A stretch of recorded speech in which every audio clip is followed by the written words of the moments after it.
కూటమి ప్రభుత్వ కుట్రలపై మండిపడ్డారు పల్నాడు జిల్లా వైఎస్ఆర్సీపీ నేతలు. వినుకొండ మాజీ ఎమ్మెల్యే బొల్ల బ్రహ్మనాయుడిని అక్రమ కేసులో కూటమి ప్రభుత్వం అరెస్టు చేయించిందని ఆగ్రహాన్ని వ్యక్తం చేశారు. మాజీ ఎమ్మెల్యేలు పిన్నెల్లి రామకృష్ణారెడ్డి, కాసు మహేష్ రెడ్డి, పల్నాడు జిల్లా వైఎస్ఆర్సీపీ పరిశీలకులు పూనూరి గౌతమ్ రెడ్డి బ్రహ్మనాయుడును పరామర్శించారు. కొన్ని దశాబ్దాలుగా బ్రహ్మనాయుడు నీతి నిజాయితీలతో వ్యాపారం చేస్తున్నారని చెప్పారు.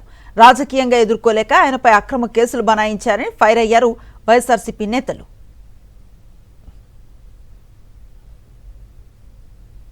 కేసుతోటి 14 రోజులు జైలుకు పంపించి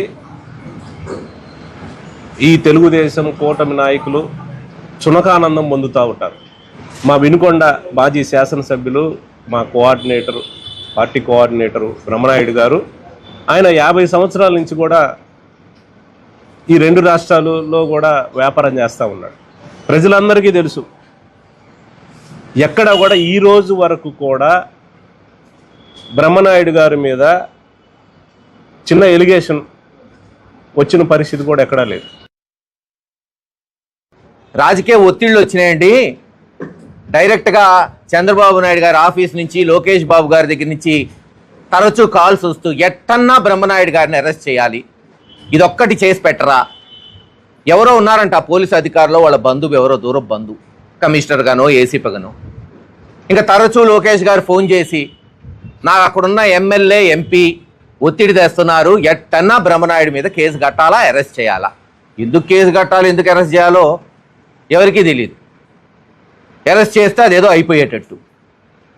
నేను వచ్చా, పాపం వయసులో పెద్దవాడు, అరెస్ట్ చేస్తే ఎక్కడన్నా కొంచెం బాధలో కుంగిపోయి ఉంటాడేమో, బ్రహ్మనాయుడు గారిని చూద్దామని మేమందరం వస్తే రెట్టింపు ఉత్సాహంతో ఉన్నాడు. బాంచ తేల్చుకుంటా రేపు అన్నట్టు.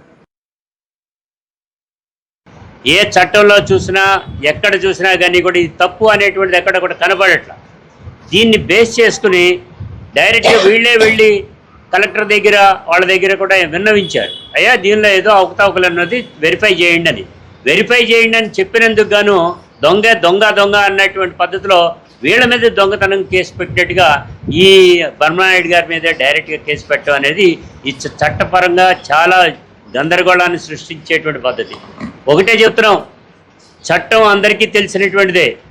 ఎటువంటి పరిస్థితుల్లో అయినా కానీ ఈ కేసు ఎటువంటి పరిస్థితుల్లో నిలవదు, ఒక అడ్వకేట్గా కూడా చెప్పేటువంటి దాంట్లో. మరిన్ని అప్డేట్స్ కోసం ఛానల్ ను సబ్స్క్రైబ్ చేయండి. నోటిఫికేషన్స్ కోసం బెల్ ఐకాన్ పై క్లిక్ చేయండి.